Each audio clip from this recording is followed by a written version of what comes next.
Forgive my fear. Gabriel Rodriguez, Gabe for short, stared apprehensively at the plain, plastic case containing his next job. He was seated at his dining room table, wearing his Pokemon pajama bottoms and his well-worn, thick glasses, his brown hair tousled from sleep. It wasn't very late in the day, at least for his standards, 11:17 a.m. by his mantel clock. Beside his right arm lay the ripped, yellow envelope that had originally contained the video game he was to debug and the letter from his employer, Marcy Gray. What did they send you? Gabe looked up to see his roommate, Alan Berg, leaning against the doorframe. It was his day off, Saturday, else he probably wouldn't be here at all this time of day, let alone dressed in jeans and a plain white t-shirt. He was an accountant, one of those business suit types, and a damn good one. Why he continued to stay in this shabby lower middle-class apartment remained an unanswered mystery.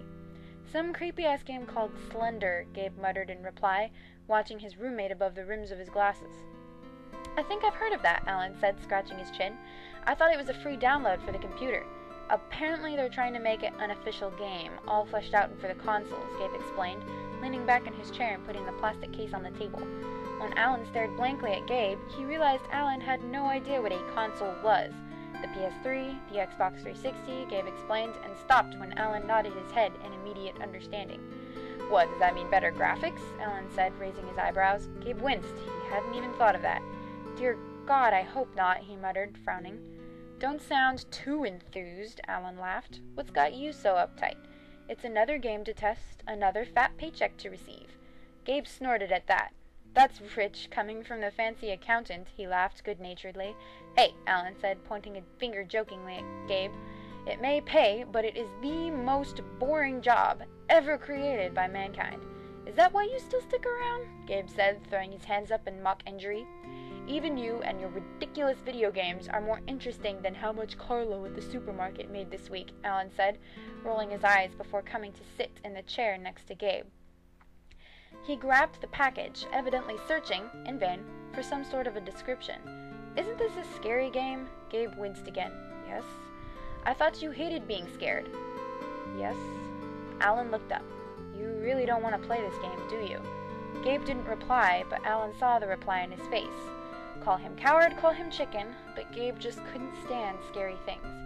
It was a fear that stemmed from an experience in his childhood where he'd gotten separated, at night, from his family. He had never really overcome the experience. Gabe looked at the letter on the table. Alan followed his gaze. Have you told Marcy? He said. Gabe didn't reply. What did her letter say? He pressed. Gabe rubbed a hand across his face, adjusting his glasses as he did so. She told me to get started as soon as it came in, and to give her a call. They have a very strict deadline. Well, call her and tell her you can't, Alan said, gesturing towards Gabe's cell phone. The bespectacled man turned and eyed his friend in bemusement. Have you ever tried to say no to Marcy? Gabe said, grinning ruefully. Politicians should take a note from her book.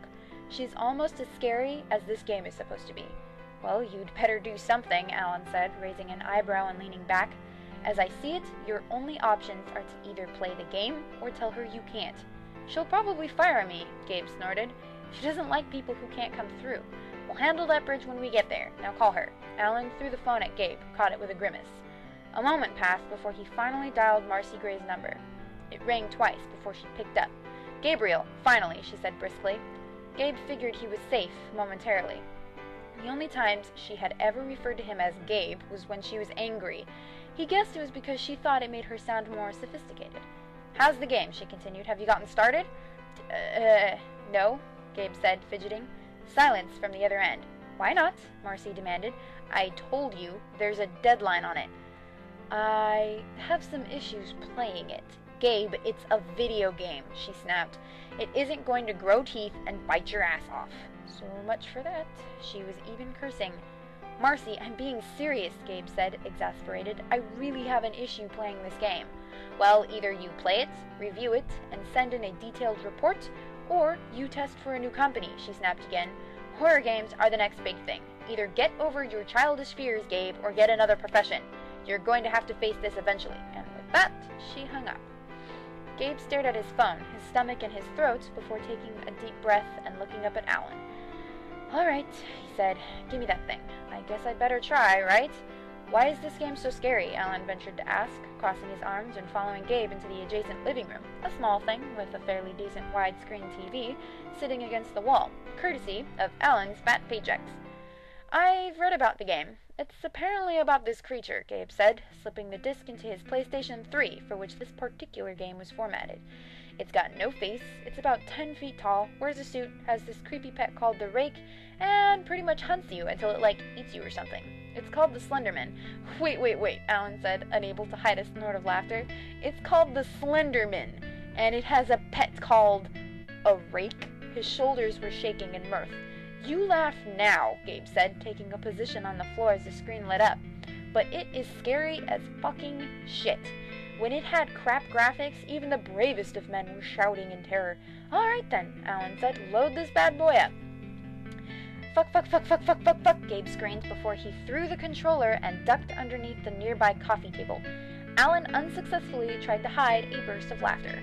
Gabe had been playing for about 25 minutes. He'd screamed at least 26 times, nearly died in-game during 4 instances, and may have possibly pissed himself. Twice. This wouldn't have been as funny as it was if his character in the game wasn't similarly cowering under a chair in a small janitorial building. The Rake, a monster that had the appearance of a naked, eyeless man crawling on all fours, with knives for fingers, razors for teeth, and a mouth full of blood, was currently pacing the building's walls. It had chased him all the way to that spot, Gabe screaming obscenities all the while, and was currently trying to sniff him out. Gabe whipped out his cell phone, frantically dialing Marcy's number again. What? She snapped right off the bat. Gabe swallowed. Gabe, Marcy said, her voice icy calm. If you don't hand in a detailed report by next week, I will take it as your resignation. Do you understand? Gabe swallowed 3 times before finally managing to squeak out a yes. Good. She hung up without saying goodbye. This was clearly the end of this conversation. He closed his phone slowly, his face a mix of dismay and terror. Alan, sitting next to the coffee table with the controller in his lap, looked at his roommate and friend with pity. He wouldn't admit it out loud, but even he was affected by the game. Granted, it was a big difference between Gabe and himself, Gabe screaming like a loon at least 8 times a minute, Alan grunting and wincing a bit every now and then, but he still understood that the game was very, very scary, especially for Gabe. If I play it for you, he said, raising an eyebrow, the first 5 drinks at Barney's tonight are on you, and you have to play wingman. Deal, and you don't breathe a word to Marcy, Gabe said, breathing heavily in relief. Deal. Now let's debug this and go drinking. You look like you need it.